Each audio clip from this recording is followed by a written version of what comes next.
경주버스 김종득 기자 만나보죠. 안녕하세요. 예, 안녕하십니까.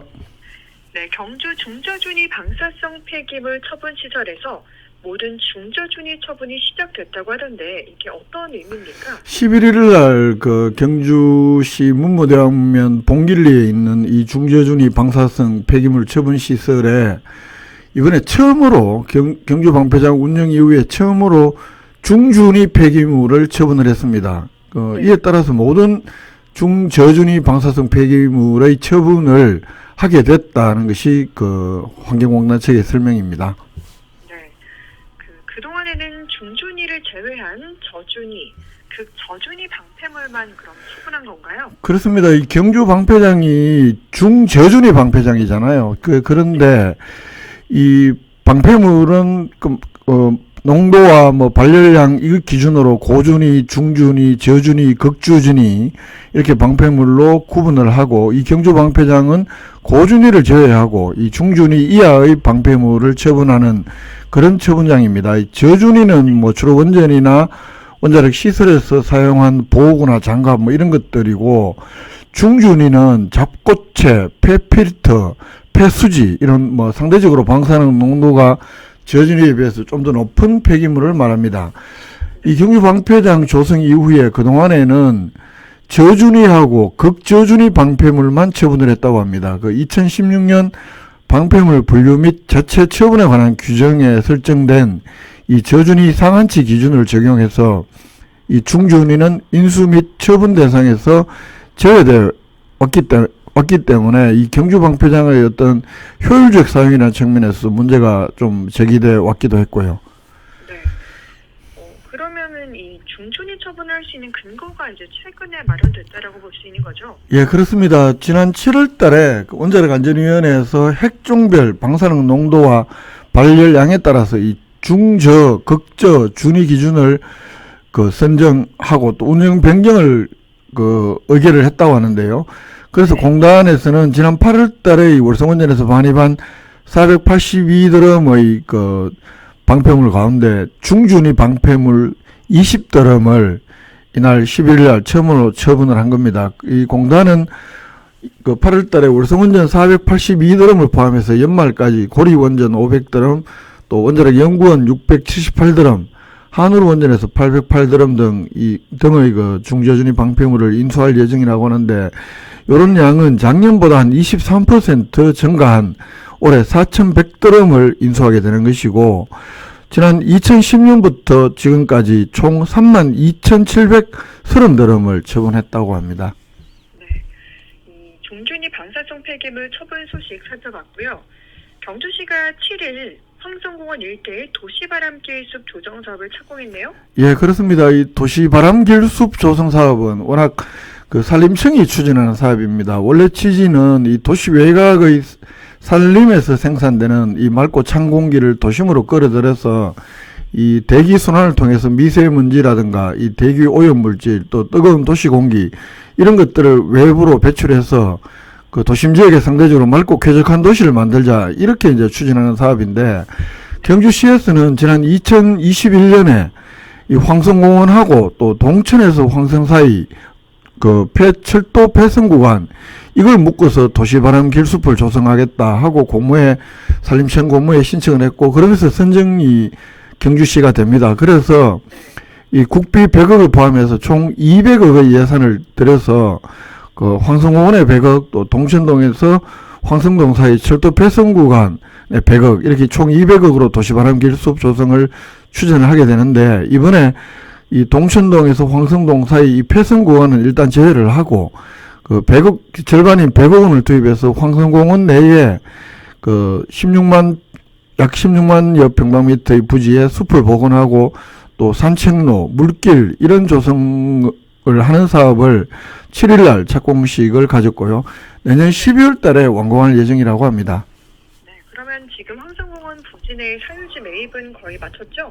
예, 물론 이거하고는 조금 별개인 사업이긴 한데, 황성공원이 67년에 걸린 공원으로 지정된 이후에 그동안 3분의 1 정도의 사유지가 있었는데, 이걸 경주시가 이제 계속 매입을 못하면 이른바 그 공원 일몰제에 해당이 돼서 더 이상 공원으로서 유지할 수 없게 되는 그런 위기에 처하게 되는데요. 그때 이제 경주시에서는 2019년에 이 LH 공사하고 이 공공토지 비충 사업이라는 것을 통해서 그 업무 협약을 체결하고 작년까지 한 350억을 들여서 사유지 거의 전부를 한 9만 7천 평방미터를 매입을 합니다. 그리고 그 이후에 올해까지 한 14만 7천 평방미터의 뭐 그동안에 꽃하우스라든가 여러 가지 이제 시설물들이 있었는데 이런 지작물들을 철거를 했고 이러면서 이제 사실상 그 도시 바람길 숲 조성 사업을 할 수 있는 공간에 대한 뭐 어느 정도 조성 사업을 마쳤다 이렇게 볼 수 있는 건데요. 이런 것들이 이제 성과로 경주시는 상당한 이제 이 사업에 대해서 의미를 부여하고 있고 말 그대로 공원부지 10%가 넘는 부지를 어쨌든 그 토지은행 사업으로 이렇게 돈을 먼저 빌려서 땅을 사고 뭐 이렇게 할 수 있었다. 그래서 기반을 다졌다. 이렇게 설명을 합니다. 네. 경주시가 이 도시바람길 조성사업 착공식을 열면서 행사 이름을 황성공원 제모습 찾기 출범식이라고 했더라고요. 그렇습니다. 이날 착공식 하는데 시민 한 400여 명을 초청을 했고요. 네. 그래서 말 그대로 성대하게 행사를 치렀습니다. 그리고 이름도 황성공원 제모습 찾기 출범식이라고 이렇게 이름을 지었는데, 아까 조금 전에 말씀드린 대로 이게 이제 2019년에 토지은행 LH하고 이 협의를 한 것이 준하경 시장이 2018년에 취임했으니까 그 직후입니다. 1년 뒤에 이런 LH공사와 협의를 성사를 시켰고 이게 뭐 신의 한 수였다 이런 평가를 많이 받는데 또 그 이후에 폐철도 활용 사업하고 그 황성공원하고 묶어서 산림청 호모 사업에 이 도시바람길 숲 조성 사업을 추진하게 된 것, 이건 뭐 경주시 설명대로 대단한 성과인 것은 분명합니다. 평가를 받아야 마땅한 일이고요. 그렇다고 해서 이걸 황성공원 제모습 찾기라고 출범식이라고 이름을 붙인 것은 좀 어딘가 어색한 것 아니냐, 이런 이런 의견도 있습니다. 네, 이 황성공원 제모습 찾기라는 이름이 좀 어색하다라고 평가한 이유는 뭘까요?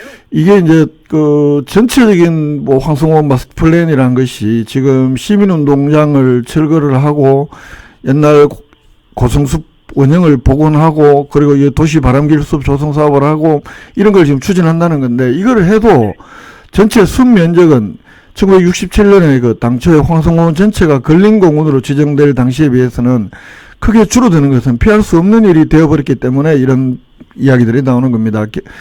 경주시에서는 이미 지난 2021년에 2030, 그러니까 2030년 도시기본계획 및 공원녹지 기본계획을 수립하면서 이 전체 근린공원이든 황성공원 이 면적의 3분의 1 이상을 공원 기능이 상대적으로 약할 수밖에 없는 문화공원으로 이미 지정을 했습니다. 그리고 나머지 3분의 2에 대해서 지금 근린공원으로 분리를 하고 여기에 지금 여러 가지 도시 바람길 숲 이런 것들을 한다는 이야기인데, 결국 67년에 지정될 때 전체 면적이 한 89만 5천 평방미터였는데 이 중에서 한 35.5%에 해당하는 31만 7천 평방미터는 문화공원으로 지정을 하고 나머지 남아있는 57만 평방미터만 근린공원으로 지정을 최근에 경주시가 이제 행정절차를 모두 마쳤는데요. 이 문화공원은 문화예술회관이라든가 공연장, 전시관 이런 지역 문화시설들, 그러니까 한마디로 말해서 인공구조물 신축이 근린공원에 비해서 매우 용이한 지역, 그래서 근린공원에 비해서 숲의 면적이 굉장히 축소되는 될 수밖에 없는 공원을 말하는데, 지금 문화공원으로 지정된 부지에 이미 실내체육관이라든가 예술의 전당 이런 것들이 들어서 있고 여기에 또 시립도서관도 지금 경주시가 여기에 지을 계획이거든요. 그렇기 때문에 이런 상태에서 전체적으로 황성공원 제모습 찾기라는 것은 어딘가 좀 과장되고 좀 어색한 것 아니냐, 이런 의견이 있는 겁니다.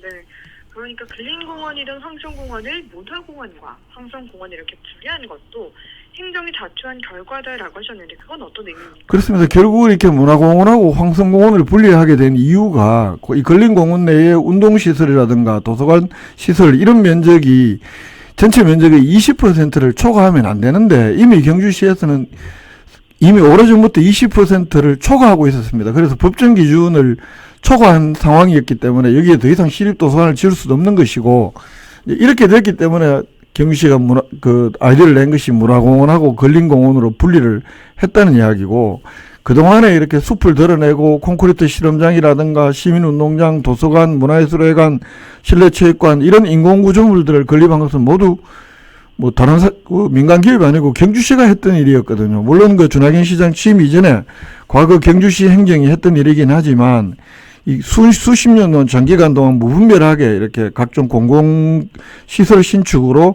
근린공원 면적 3분의 1 이상을 문화공원으로 분리했던 경주시가 지금에 와서 정어섭 찾기라고 하는 것은 좀 어딘가 모르게 어색하다는 지적이 있는 것이고, 그리고 또 이렇게 기왕에 돈을 들여서 도시바람길 숲을 조성을 한다든가 또 원형 시민운동장을 철거를 하고 일부 원형을 복원을 한다라면 그동안의 행정을 잘 되짚어보고 앞으로는 더 이상 행정이 앞장서서 그 숲을 훼손하지 않겠다는 그런 약속이라도 했어야 이 제모습 찾기의 의미가 좀 더 진정성 있는 것 아니냐, 더욱더 뜻깊어지는 것 아니냐, 이런 목소리가 있는 겁니다.